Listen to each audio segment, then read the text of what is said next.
kita tahu bahwa ini geopolitik dan juga kondisi global ini sedang mengalami volatilitas begitu ya, ketidakpastian juga. Nah, bagaimana nih dari Peluang sendiri membaca sentimen pasar kripto global ya di tengah meningkatnya volatilitas global tersebut? Iya, mungkin awal-awal kita bisa mapping dulu ya dari kejadian yang terjadi di aset kripto dan mungkin dari segi makroekonomisnya juga.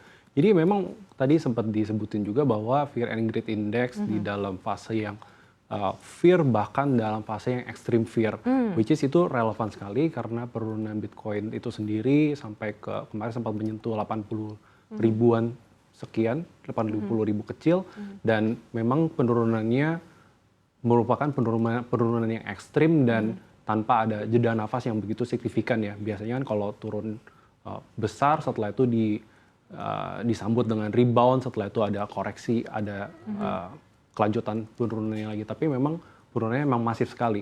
Jadi penurunan masif tersebut kalau kita mappingin itu terjadi dari mana ya? Jadi berarti kan ada orang-orang yang secara masif menjual. Yes. Ya. Jadi siapa yang menjual? Kalau kita lihat di industrinya itu sendiri, ada long term holder dari Bitcoin itu sendiri, yang which is mereka adalah previous investor, mereka initial investor di Bitcoin itu sendiri dan crypto world. Setelah itu ada retail juga di fase berikutnya yang ikut berpartisipasi, ikut meramaikan pasar aset kripto. Dan yang terakhir adalah sebetulnya dari institusional, which is kita tahu bahwa ETF mulai masuk di 2024 kemarin, ya udah mulai mencicil porsi ETF tersebut. Dan ketiga komponen ini sebetulnya di 2-3 minggu kemarin melakukan penjualan yang cukup masif gitu ya. Jadi marketnya bergejolak. Long term holder kemarin keluar sekitaran 1 point something billion US dollar, yaitu beberapa whales sudah keluar juga gitu. Yang which is ini salah satu strategik juga karena mereka udah hold dari lama. Dan saat ada volume, which is ETF udah mulai berpartisipasi, volumenya udah cukup, ya mereka make sense kalau mereka tuh exit. Karena mereka udah hold dari jangka waktu yang cukup lama. Setelah itu kemarin ada fenomena deleverage juga ya.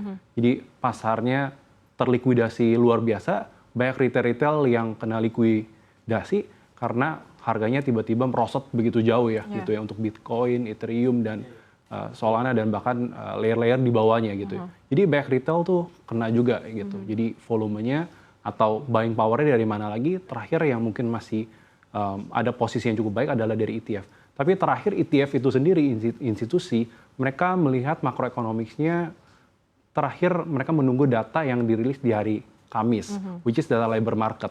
Nah, data labor marketnya kalau job marketnya baik, artinya the Fed nggak perlu terburu-buru untuk memotong suku bunga.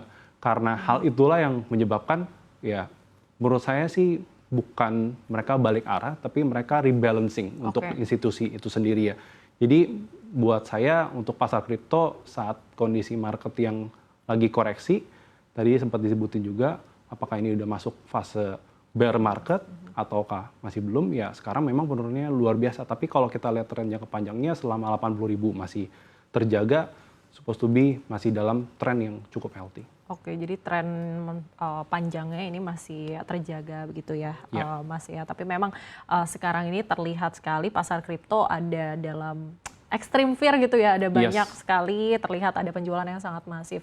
Nah, selanjutnya untuk menghadapi begitu ya yang sangat ya geopolitik yang sangat tidak pasti ini gitu ya Mas. Indikator apa saja sih yang mungkin menjadi acuan dari Peluang dalam memandu investor untuk menghadapi resiko investasi kripto di kondisi seperti sekarang nih Mas? Iya, nah kalau indikator itu sendiri sebetulnya kita bisa membagi jadi dua ya, something yang lebih technical, kita lihat grafiknya dan lain sebagainya, which is Peluang udah memprovide data-data tersebut juga melalui aplikasinya itu sendiri. Di aplikasi udah ada grafik, setelah itu kita bisa tambahkan berbagai macam indikator, setelah itu mau baca tren juga bisa di dalamnya, setelah itu bisa lihat grafik secara full length dari historical price yang cukup jauh. Setelah itu kalau dari fundamental atau dari dasar dari crypto aset itu sendiri, mungkin saya pengen bagiin sedikit ya tentang Bitcoin, cash cost dari Bitcoin itu sendiri ya. Jadi kalau waktu aset itu turun, kalau kita lihat dari bisnis dari Bitcoin itu sendiri kan ada dari sisi minernya, pelaku bisnisnya adalah minernya. Jadi miner tersebut mereka akan menambang Bitcoin dan mereka akan mendapatkan block reward. Block reward tersebutlah yang mereka kumpulkan dan itu yang menjadi revenue buat para miners. Dan kita tahu ada namanya cash cost dan marginal cost. Cash cost itu adalah berapa sih biaya yang mereka harus keluarkan untuk bisa memproduksi satu Bitcoin. Itu sekitaran di 30.000 sampai 50.000 ya, tergantung dari efisiensi miners itu sendiri ya. Tapi kalau kita memasukkan marginal cost, which is mereka harus membeli aset untuk bisa mining dengan komputasi yang kecepatan tinggi, itu average-nya sekitaran di 80.000 gitu ya. 80.000 di level-level sekarang, makanya kemarin sempat 80.000 setelah itu rebound lagi. Jadi it's all about demand dan supply ya. Kalau misalkan mereka mendapatkan block reward setelah itu harga Bitcoin-nya di bawah 80.000, kenapa mereka harus jual di bawah cash cost-nya mereka atau marginal cost-nya mereka gitu ya. Jadi supposed to be kayak selling pressure-nya I don't know ada di level dari mana lagi.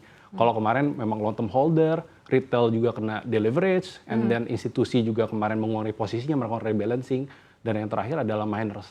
Dan miners itu adalah kayak proteksi yang paling terakhir ya, karena itu adalah level di mana cost mereka untuk memproduksi satu Bitcoin tersebut gitu sih. Oke, jadi memang dari peluang sendiri ini sudah memprovide data-data pakai aplikasi gitu ya. Jadi memang investor itu dengan mudah dapat mendapatkan informasi dan juga membaca indikator-indikator tersebut. Nah, selanjutnya Mas Will, kategori aset kripto mana nih yang mungkin nilainya itu memiliki fundamental yang paling kuat di saat ini? Misalnya mungkin di layer 1, di layer 2, atau mungkin utility tokens, atau mungkin stable coins? Iya, kalau stablecoin pastinya itu something yang lebih safety ya. Karena dengan adanya Genius X, di mana stablecoin yang tadinya di-pack dengan aset-aset yang mungkin nggak terlalu liquid, sekarang diharuskan dan diwajibkan untuk di-pack dengan aset yang lebih liquid, which is US Treasury. Dan ini sejalan juga dengan kepentingan Amerika yang punya utangnya jumbo sekali dengan negara-negara lain yang mengurangi porsi treasury-nya Amerika itu sendiri. Sebetulnya stablecoin ini menjadi katalis yang utama ya. Maka dari itu kalau pada baca di berita juga ya, beberapa pada lihat ini berita dan update juga bahwa Bitmain Technologies, which is yang Tom Lee lead, dia udah mengkoleksi Ethereum karena Ethereum itu sendiri salah satu network atau jaringan yang digunakan dari USDT tersebut untuk melakukan transaksi. Dan porsinya untuk Ethereum itu sendiri, baik itu USDT, USDC, itu porsinya yang paling besar untuk di Ethereum gitu. Jadi sebetulnya kalau kita mau lihat dari fundamentally, Ethereum sangat menarik. Pertama dari flow, setelah itu dari usage-nya juga, dan kita bisa lihat udah mulai diakumulasi terus oleh Tom Lee dari Fundstrat. Dia udah mulai di level-level sekarang, cash tersedianya, cash reserve-nya udah tinggal sedikit, which is something yang ya masih menarik buat kita koleksi.